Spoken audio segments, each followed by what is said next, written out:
Some 500 years ago, in 1547, a French nobleman by the name of Guy de Charbot de Charnac demanded satisfaction. Someone had spread the rumor that he had a sexual relationship to his stepmother. He obviously denied this vehemently, but he had to work hard to convince his father of his and his stepmother's innocence.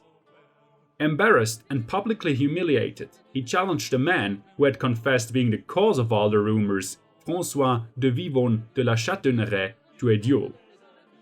This was, in fact, not the first clash of the two, nor the first time they had asked to fight a judicial duel in front of the king, as was normal in France at the time. King Francis I had repeatedly declined their appeals, but now his son, Henry II, had ascended to the throne, and he agreed to the duel. Jarnac, well aware that he was the inferior fencer, took lessons with an Italian master and learned a backhand stroke which had hitherto been unknown in France. When the two fought in front of the king and his court, Jarnac defeated La Chataigneraie with his new move and wounded him mortally. Up to this day, the French expression coup de Jarnac refers to a violent, clever, and unexpected move. So touched was the king by the death of his confidant La Chataigneraie that he prohibited the judicial duel in France. While this is an early example for the decline of the judicial duel in the 16th century, single combat didn't disappear, but it took on a different form and character. Ute Frevert, who wrote her habilitation thesis on dueling in bourgeois society, summarizes that, quote, "Early in the 16th century, as records from France attest, duels took place in an official context, subject to precise organization and control. But a century later, they resembled murderous and vengeful brawls." End quote. In the 16th and 17th century, the duel was no longer a legal ruling to solve a conflict, but a means to settle personal matters. No longer were they fought in the king's court, but in remote places and dark back alleys instead. This new form of single combat became popular among male members of the nobility.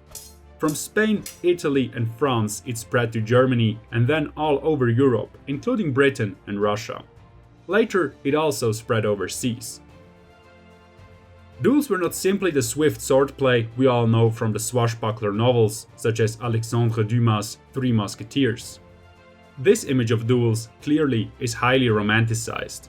In reality, the practice of dueling varied heavily depending on time and location. Although duels had certain things in common over time, there were no two alike. People have written whole books on very limited aspects of this topic. Obviously, we can't cover every detail of dueling, so we will make use of a technique known as ideal type. This term is most closely associated with the great German sociologist Max Weber. For Weber, looking for essential characteristics and elements of a given phenomenon was key to understanding social and cultural realities. However, the ideal type does not correspond to all particular cases. In our case, this means we will not focus on a few specific duels. Instead, we will explain central aspects of an idealized duel as it might have taken place between the 16th and 18th century by making reference to reoccurring elements and illustrating examples. Keep in mind, however, that duels changed both locally and over time, so digest the following information carefully and consult the bibliography for further references. Without any further ado, this is how modern historiography explains dueling.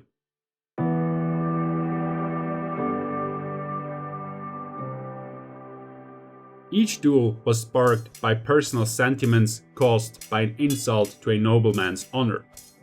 Amongst the male nobility of Renaissance Europe, the sensitivity towards insults against their honor was super elevated. In fact, this expanded to a point where the smallest misconduct, such as greeting someone improperly, could trigger a lethal duel. To defend his honor, the nobleman of Renaissance Europe readily put his life at stake in a serious armed encounter, fought with deadly weapons. This, combined with a widespread readiness to insult the honor of others, made duels daily affairs. A gentleman simply could not fail to take steps to expunge a stain on his honor, because of the very serious implications this could have. In the worst case, a man could lose his reputation as a nobleman and become a social outlaw. Duels were a matter of social status in more than one way, as they refer to a very distinct understanding of the old nobility of the time. The physical confrontations of men of common class were not regarded as duels, even if commoners followed the formal rules. This did not incur sanction as a duel, but was categorized as attempted murder. In any case, a duel was a fight among equals. A challenge only needed to be accepted if it came from a socially equal challenger. This applied in both directions. A simple soldier couldn't challenge a nobleman, but neither could a man of high birth challenge someone of simple standing. Duels were exclusive. However, extraordinary events such as the 30 Years' War softened the exclusivity of dueling. An unequal duel was fought for rather hilarious reasons during the siege of Zittau in 1634. The major general of the army of Electoral Saxony, Eustachius Löser, challenged Duke Franz Karl von Sachsen-Lauenburg to a duel.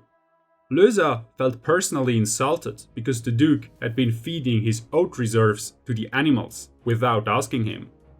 Löser's comrades warned him not to seek quarrels with a prince of the empire, for either way, this would end badly for him.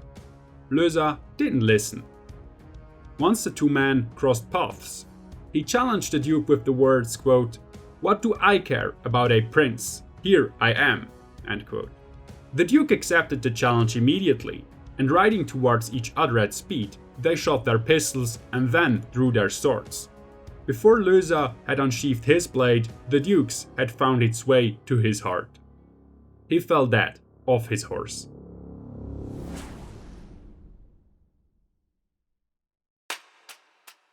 Although the reasons why one man would challenge another to a duel were immeasurably diverse, a few stand out.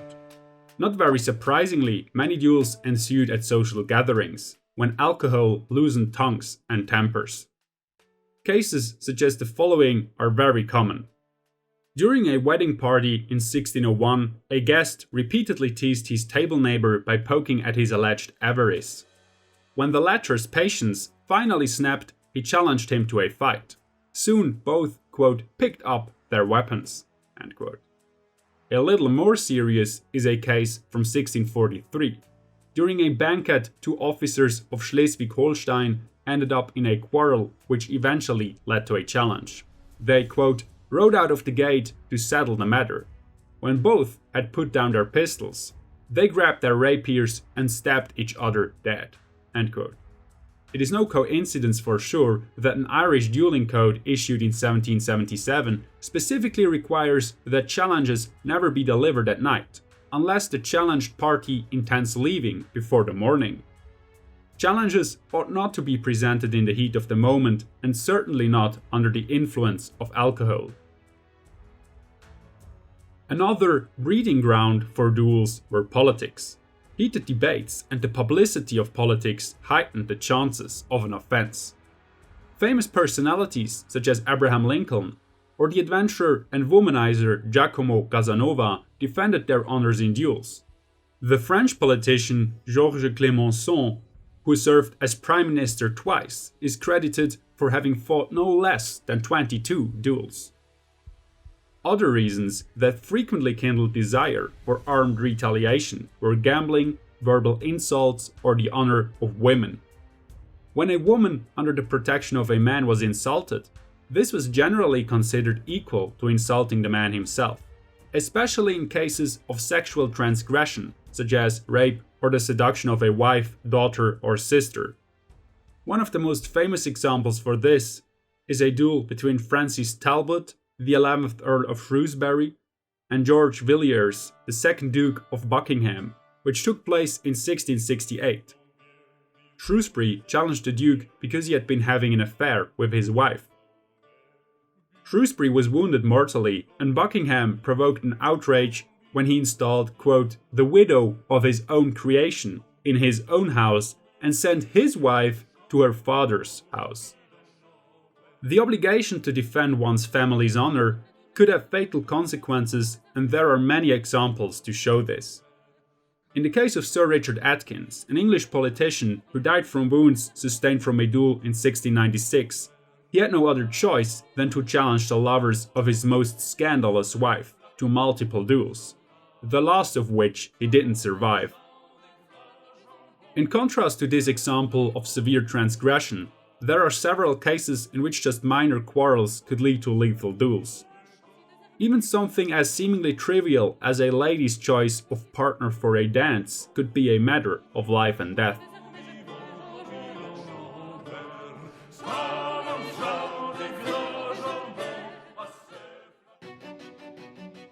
The increase of duels in the 16th century in France and England and after the 30 Years' War in Germany bothered the monarchs of Europe. Duels were an expression of noble power and autonomous justice, and consequently undermined the states and the monarch's monopoly on power. According to the historian Stefan Geifes, an expert on duels in France, the duel was, on some level, an expression of resistance of the nobility against the formation of absolutist monarchical rule. Thus, many monarchs issued bans on challenges and duels. The French kings, for instance, issued at least 8 anti-dueling edicts between 1602 and 1723. In most cases, these documents demanded the death penalty for duelers who killed their opponents, and legal responsibility for other people involved in the duel. In practice, however, the kings generally exercised clemency, and such punishments were rarely enforced. It was, in fact, the controlled formality of the etiquette that defined the duel and distinguished it from assault or murder. If a duelist adhered to all conventions, he was likely to escape the worst penalties. If he did not follow conventions, he could easily end up on a scaffold accused for manslaughter. Well aware of the risk they were taking, many duelists tried to disguise their fights as spontaneous encounters. According to Stefan Geifes and Ute Frevert, everything was done to disguise duels after the fact. Injuries or even bodies were presented as accidents, assaults, or even murder. If an investigation or trial took place, the participants were forced to pass the fight off as spontaneous in the heat of the moment. In order to do so, they spoke of rencontres, spontaneous clashes, that is, to distinguish them from duels by foregrounding a lack of intent. Apart from the critique of monarchs, duels were controversial because they were becoming a social issue. In late 16th and early 17th century France, for example, sword fights between gentlemen were so frequent that historians estimate that 7,000 to 10,000 nobles were killed in duels during the 20-year reign of Henry IV alone. Duels described in contemporary sources are greatly at odds with those represented in romantic novels and movies. This is best symbolized by a man gallantly throwing a glove at the feet of his rival in matters of love in order to make his challenge. Duels didn't really begin that way. The challenge, however, was indeed the first requirement of a duel. It was one of the aspects distinguishing dueling from mere assaults or brawls. In fact, there was often even a stage before a formal challenge in which the insulted sent a note to his opponent demanding an explanation of his misbehavior. This was hoped to bring about an apology and a peaceful settlement. And it did, in some cases. A challenge, too, was usually issued by way of letter. It could be delivered personally, but this was normally the task of a second. The letter was supposed to be phrased politely. In the heat of the moment, however, not everyone could curb their temper, and sometimes there was no written challenge at all. Keeping in mind that duels were forbidden for most of their history, it was vital to be very discreet. It happened frequently that law enforcement forces learned about a forthcoming duel and showed up unexpectedly. However, the challenge set the elaborate protocols of dueling in motion. Another constant element of Renaissance dueling were seconds. Almost no duel was fought without them. Their role, however, was changing massively over time. As mentioned before, early duels were often quite messy and could take various forms. From surprise attacks to spontaneous clashes to carefully arranged contests, everything was possible. In order to somewhat organize the impetuous fights, seconds were introduced around the turn of the 16th and 17th century. However, at first, this was of little help to the overall situation. Seconds often saw themselves as assistants and protectors of their clients, rather than being responsible for ensuring fairness, de-escalating the situation, and upholding the rules. Instead of all of this, they often joined the fight. One notorious example for this is the duel between James Hamilton and Charles Mohun. Mohun, who had made himself a name as a habitual duelist, challenged Hamilton to a duel with the sword in 1712. The two men each brought a second and both of them joined the fight. After a series of ferocious exchanges, Mohun sank to the ground, a rapier through his chest. Hamilton dropped his sword because he was cut in the arm. Right at this moment, his second came to his help. But Mohun's second also rushed in and dealt a fatal blow to Hamilton. Only at the turn of the 17th to the 18th century, when dueling cast off its savage and emotional character and the conduct among duelists became more disciplined and distanced, did the seconds become non-intervening guarantors of a fair fight, at least in most cases. Roughly at the same time, the aim of dueling became more defensive. While earlier on, it was not uncommon that men entered duels to gain honor, it now became a matter of safeguarding your honor. Both parties showed that honor meant more to them than life and limb, which was enough to prove their point. While there was still no doubt about the potential of a deadly outcome, duels tended to be more controlled and in most cases followed written codes of rules, so-called code duello. In general, the tasks of seconds ranged much more widely than popular media suggests in modern portrayals and perceptions. Their most important duty was to make a concerted effort to mediate and reconcile the parties, so that a solution within the rules of honor but without bloodshed could be found. This means that one of the most important tasks was to prevent dueling. If they failed to find a peaceful solution, however, the seconds had to negotiate terms and conditions of the duel, such as time, place, weapons, and duration of the fight. If pistols were used, they also had to discuss the important question of distance. Especially popular locations were accessible but secluded. For example, Phoenix Park in Dublin, the Grünenwald in Berlin, and the Bois de Boulogne in Paris. Once the terms were agreed, seconds were also responsible for having suitable weapons and capable surgeons ready. According to Ute Frevert, it was the weapons that really made the difference between duel and brawl. In contrast to a fight fought with fists or clubs, the duel was fought with deadly tools. Usually, this would be the razor-sharp edge of a rapier, though other blades were used as well. The rapier was a refined weapon, rather too light for the battlefield, but displaying status and agility, and thus effective against a single, similarly armed opponent. Only in the 18th century did pistols become a more important dueling weapon, while swords remained in good use. The seconds were caught in between the conflicting priorities of ensuring a fair fight and protecting their principal. On one hand, this could involve measures such as to disclose the duel to the police or to conspire with the seconds of the other party to avoid serious injuries. For example, there are cases reported in which the seconds agree to load the pistols with less powder, bullets made of cork or none at all.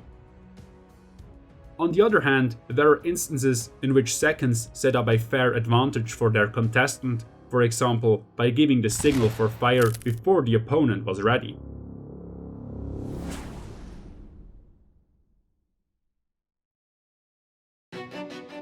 While the seconds were getting everything underway, the principals prepared themselves and settled their affairs. This could include writing down a last will, bidding farewell to one's family and friends, and more such serious tasks. Understandably, the duelists would be extremely nervous and fearful about the fight.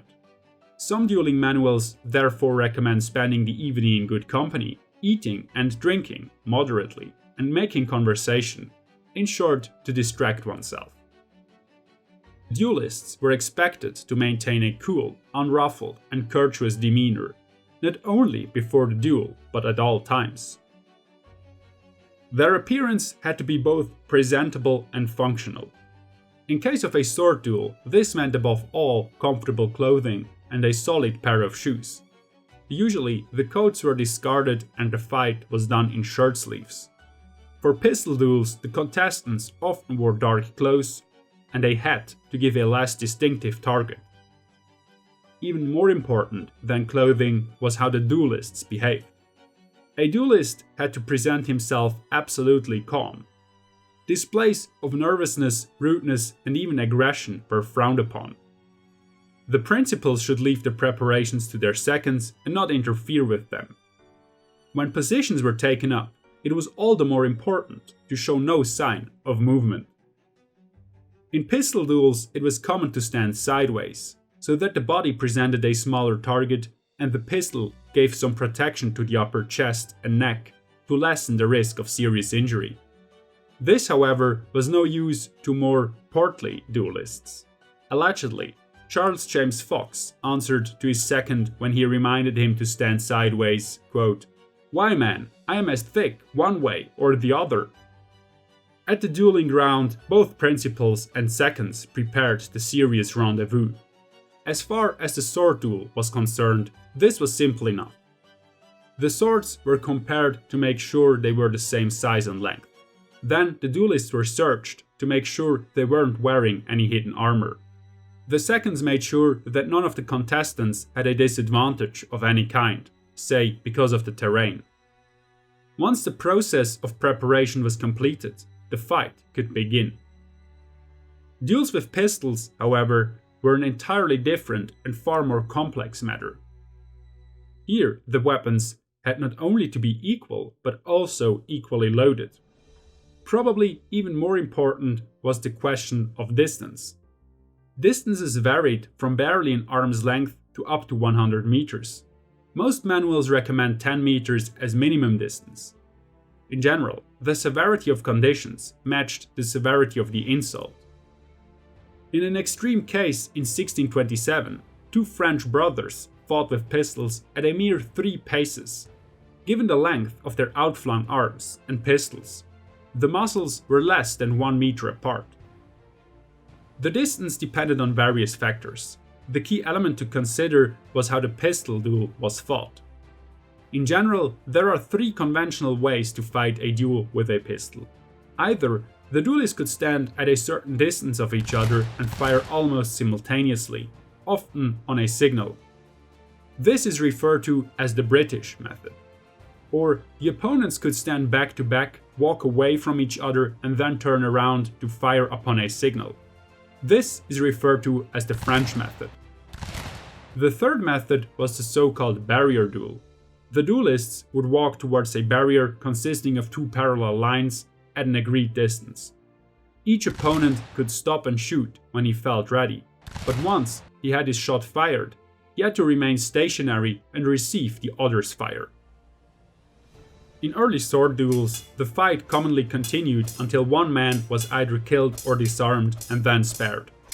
Later, seconds would agree the terms of the fight in detail, and the duel often ended as soon as one fighter was disabled or as soon as the first duelist was bleeding, or finally, after an agreed number of rounds. The rules were as severe really as the seconds had agreed on. The obligation to behave with dignity and courage obviously didn't end when the duel had ended. Both the victor and the defeated had to behave chivalrously. This sometimes even continued to the final breath of the defeated man being exhaled with the last words such as, "There was nothing unfair about this fight." The victors, in turn, were expected to rush to the help of the man they had just wounded, whether fatally or not. Among other conventions of this sort, this one aspect adds to the notion that duels were fair and honorable affairs. But, of course, they were not always just that, and their consequences were certainly not as glamorous as is often perceived and portrayed in romantic films and novels. Many lost their lives or were severely wounded in duels, and being wounded was, given the pre-modern power of medical treatments, sometimes even worse. Finally, we have to ask, who actually won? In fact, that is quite irrelevant. Duels were not about who won, but about the fact that both duelists proved and restored their personal honor. To do so, participating and taking the risk of injury and death was enough. Regardless of the outcome, the duel atoned for the insult and the honor of both parties, and the honor of both participants was restored. In the 19th century, the duel was still held in high regard. It even appealed to the members of the new bourgeoisie, who now rose to the higher ranks in the military and the upper echelons of the civil service. It was only in the 19th and 20th century that the convention, which for over 400 years had served as an important hallmark of noble culture, slowly disappeared.